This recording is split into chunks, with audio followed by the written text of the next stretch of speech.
ये 5 पैसे की कहानी। कितने पैसे की? समय होता है, एक समय ऐसा होता है कि आप पे 1000 रुपए हो सकते हैं जेब में, एक समय 2 रुपए भी नहीं होते, वो 2 रुपए आपको बहुत बड़े लगते हैं।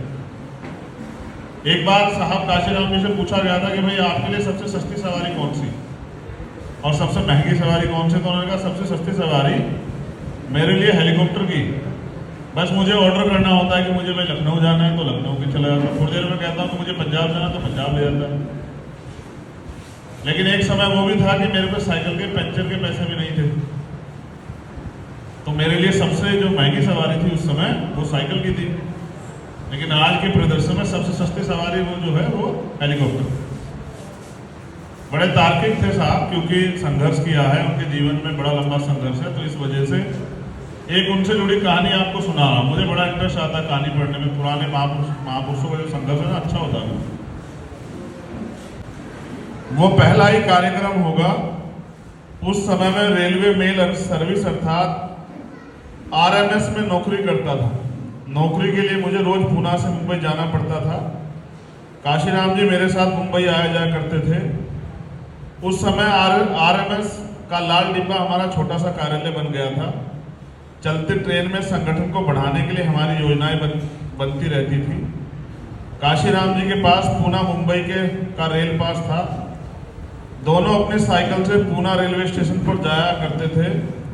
वहां साइकिल स्टैंड पर साइकिल रखकर महालक्ष्मी एक्सप्रेस से मुंबई रवाना होते थे।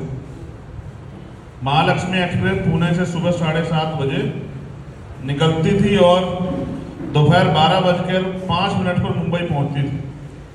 शाम को यह गाड़ी 5:55 पर वीटी स्टेशन से छूटती थी और रात को 10:20 पर पुणे पहुंचती थी। काशीराम जी और मैं इस गाड़ी में सफर करते थे। मुंबई में काशीराम जी कई लोगों से हमारी रोज की दौड़ धूप की जिंदगी के बाद मुलाकात होती थी और हम साथ साथ महालक्ष्मी से पुणे लौटते थे। फिर पुणे स्टेशन से साइकिल पर अपने कार्यालय की ओर चल पड़ते थे।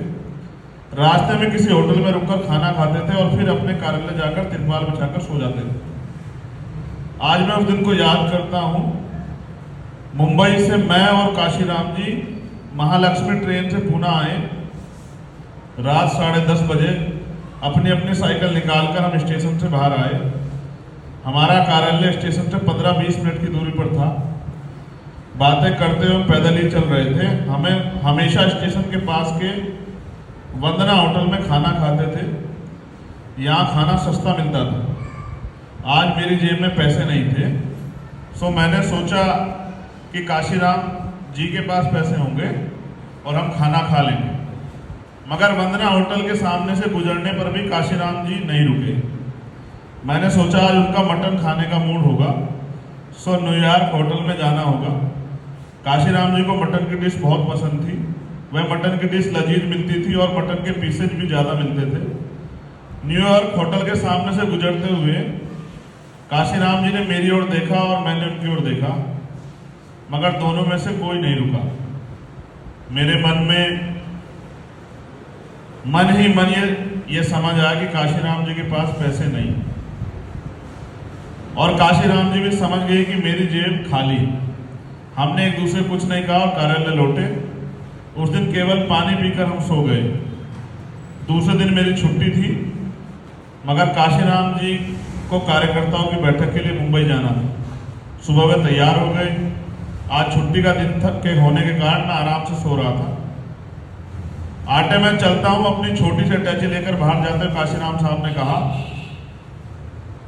हाँ भाई जरा दरवाजा लगा देना, आज मैं आराम से उठने वाला हूं। नींद में उड़ते ही हुए मैंने कहा।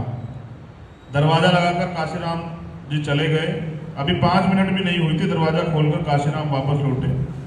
क्यों भाई, क्या बात है, वापस क्यों लौटे? मैंने पूछा। अरे भाई आटे कुछ पैसे हैं तेरे पास? काशीराम जी ने पूछा। नहीं बिल्कुल नहीं, मैंने कहा। देखते हो इधर उधर कुछ पड़े होंगे। फिर मैंने ऑफिस के ड्रायर वगैरह खोलकर देखे, मेरे पास पैसे नहीं मिले। नहीं साहब कुछ भी पैसे नहीं है। मैंने निराश होकर कहा कम से कम 5 पैसे तो होंगे। उन्होंने फिर कहा, मैंने फिर ड्रायर ढूंढे मगर 5 पैसे भी नहीं मिले। नहीं साहब 5 पैसे भी नहीं है, मगर 5 पैसे क्या जरूरत पड़ी? मैंने पूछा अरे यार मेरी साइकिल में हवा नहीं है, हवा भरने के लिए 5 पैसे लगेंगे, काशीराम जी ने कहा। मेरी साइकिल ले जाओ, मैंने कहा तुम्हारी साइकिल भी देख ली, उसमें भी हवा नहीं है। ठीक है गाड़ी का समय हो रहा है, मैं चलता हूँ, कहते हुए काशीराम जी लगभग दौड़ते हुए निकल गए। टेरेस पर खड़े होकर मैंने देखा गाड़ी